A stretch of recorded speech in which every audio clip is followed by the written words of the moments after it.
All right, welcome to December and Merry Christmas to you from the beautiful Pacific Northwest. And this is David at PacWest Bigfoot, and want to say thank you so very much for being here. Real quick, for those of you who hate it when I clear my throat, there you go. If you guys hear anything else in the background, my daughter, she's got the sniffles today, so she's kind of hanging out here with me and kind of listening in. As a matter of fact, just to let you know, this month the giveaway is going to be an awesome little sketch from and watercolor from artist Melanie Darling, plus an awesome little big PacWest Bigfoot T-shirt with a logo on it for that lucky winner. And also, I wanted to say that me and my daughter have a little something extra special for you this month. We hope you like it. It's something that she wanted to kind of do, and I figured, why not? I thought it'd be kind of fun to do something with her. So I hope you guys really enjoy it. We'll have it out to you in just a couple weeks here. Okay. Let me clear the throat. All right. We're gonna get a little sip of the old Sasquatch coffee. Nice. And we are going to get into this week's based on true Bigfoot encounter story. Teenager chased by Bigfoot while mountain biking in Washington. I am from Seattle, Washington, but where this incident occurred, it was actually up the mountains in the Wenatchee National Forest when I was 19 years old, back in 1995 to be exact. It was a real frightening and life-changing event for me. These things are dangerous, and I swear it was trying to hurt me, or at the very least, scare the crap out of me, enough to never go back there, or into the forest again, period. Here's my encounter, and why I think you should always carry a gun when heading into the woods, anywhere. Sorry to be so negative, but I am still freaked out today about the whole thing. There be monsters on that mountain.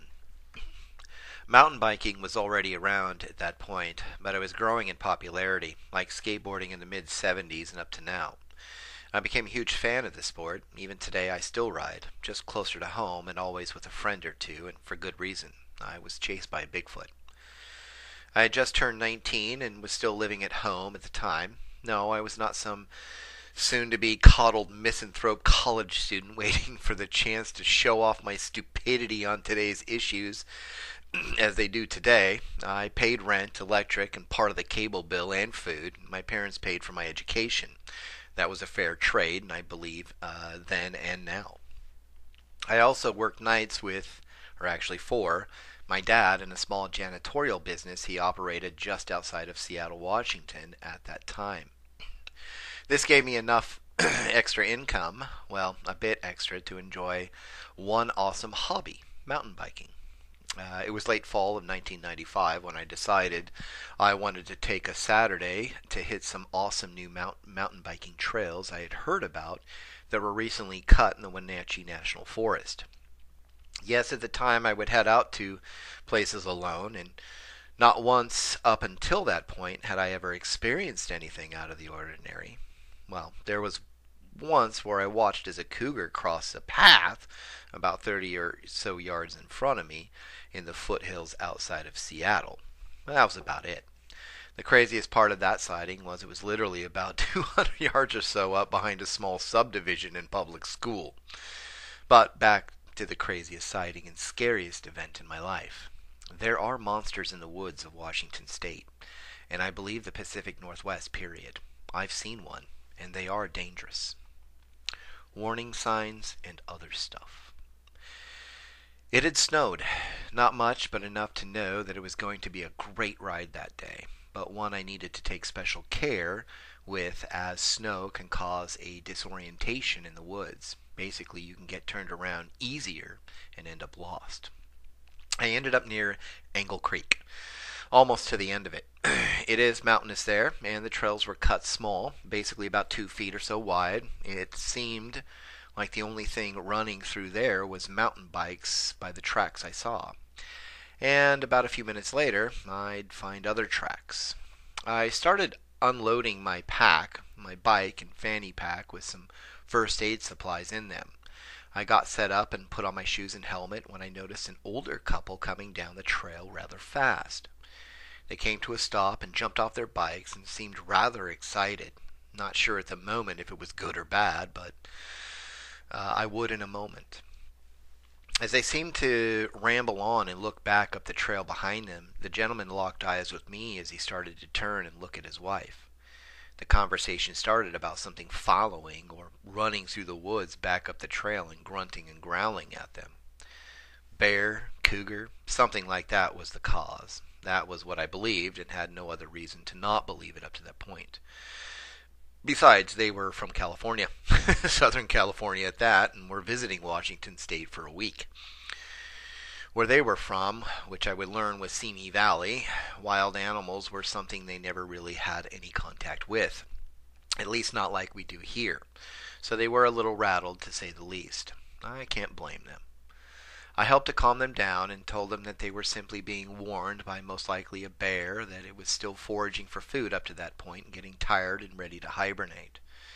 And it could be pregnant, in which it would have its young and sleep while they lay there and feed. An irritated, almost mama bear was something that could be the answer to the frightening experience they had. They agreed, except for one point in which the woman mentioned about this thing sounded as if it was running, as on two legs running. Personally, I believe she misheard it as far as I was concerned. Off on a ride. The creek below cut through the gully as I kept riding slowly uphill for about half mile or so. It was beautiful out there. I remember heading out to a lake not too far from here as a kid camping with my folks. The reason for being out there that day, I love the forests out that way, and newer trails were a must ride for me at the time. I got to the top of the first hill or incline when I noticed them. Tracks, or better yet, footprints. It rang in my mind as a question, actually.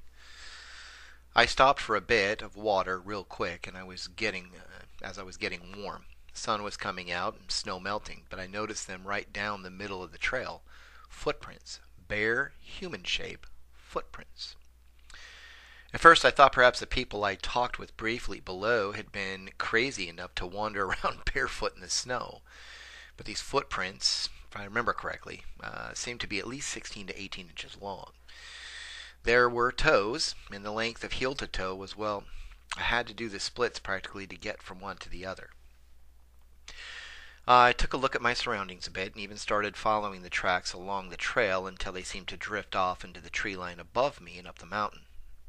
I have to say, I stopped for a moment and looked into the trees. I felt a little creeped out all of a sudden and felt a chill run through my body and got goosebumps. I shrugged it off, though, and continued on my way. I wish I would have just turned around and gone, with what my gut and mind were probably trying to tell me, that something wicked this way comes, apparently. But no, I was young, tough, and shook it off, to being paw prints melted together. Chased by Bigfoot. No joke. Up and down, I finally made it to the end of the trail. Well, I was in about 75 yards of the end of it, if I remember correctly. Going any further was pointless by that time. Where I was at the moment, I had a great view of a small valley below, and the mountains beyond. It was a gorgeous view. Of course, in the back of me, once again as I turned around, was all thickly wooded mountain. It was dark, almost foreboding, and the sun disappeared again behind the growing, overcast sky, making it even spookier at that moment. That is when that familiar feeling came over me. The one in which you feel like or know something is there, something somewhere near you, staring at you, but you can't see it or them. Yeah, that feeling came over me, followed by something even worse. A feeling of dread. I tried to shake it off, took a drink of my water, and opened up a Cliff Bar to snack on. It was a few moments later that I heard a crunch, like something stepping on dry branches up behind me. Well, what could be dry back there, at least at that time. I quickly put my water bottle back on my bike and the rest of my energy bar back in my pack. Just then, as I zipped it up, I noticed movement up inside the trees. A dark shadow was bobbing back and forth from between a couple of huge Douglas fir trees. The base of these trees were thick and huge. If you are from here, you know how big they can get. This thing was wider than than the one it was standing behind, and twice as wide as the one it stepped behind as it moved. That was my cue to freak out. It stepped over to the other. There was no mistake about it. It was two-legged, whatever it was. It was also huge, and not just the width of that thing, but also its height. As it bobbed in and out from behind the trees, it had to be at least 8 to 9 feet tall. I was guessing before I got a great look at this thing moments later.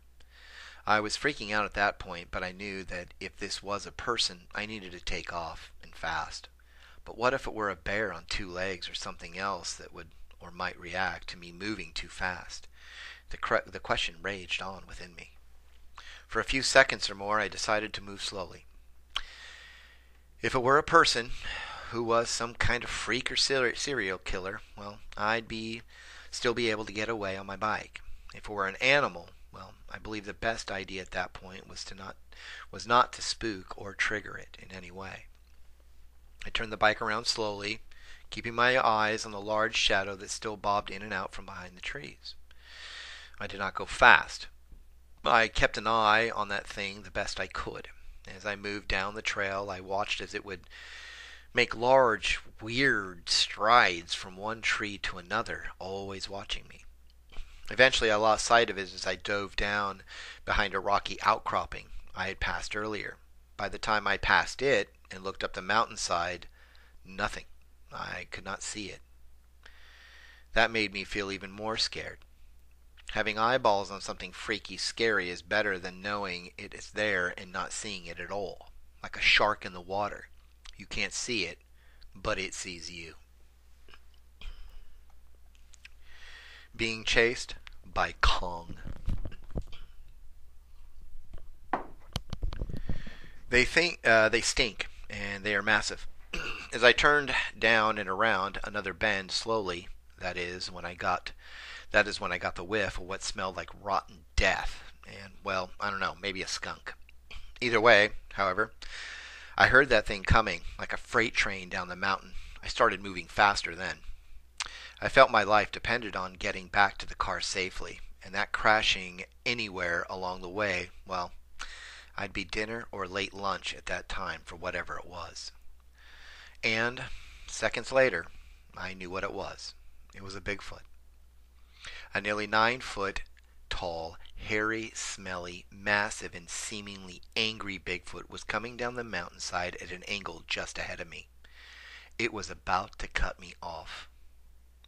If I had not had a quiet bit of an open straightaway at the moment, I would have had no chance to see what was ahead. This thing was massive, and as the wind kicked up, so did the stench from its direction. I needed to hit the next outcropping before it did.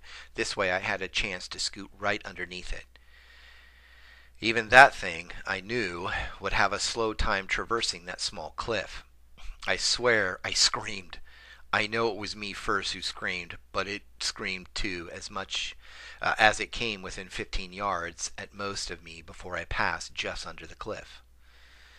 It was still behind me, though, and moving fast, real fast, and too fast. It was yelling as well, or maybe screaming. I didn't know the difference at that point and did not care because I was screaming at the thing as I hightailed it down the mountain.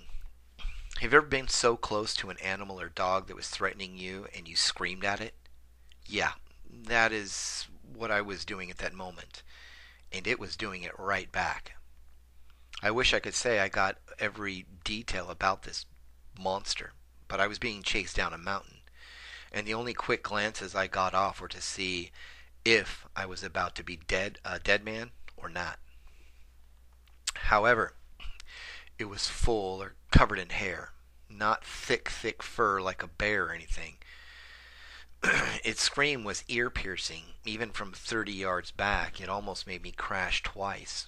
Its stride was long, I could tell. So long I thought I would never make it back. I still had a half mile to go or more when I decided it was not following me, or better yet, chasing me anymore.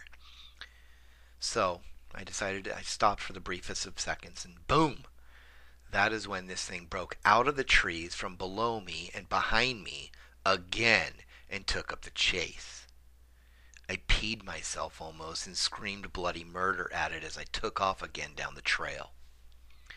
I could hear that thing, that monster, all the way down the trail chasing me, pursuing me as if I was its prey, I thought.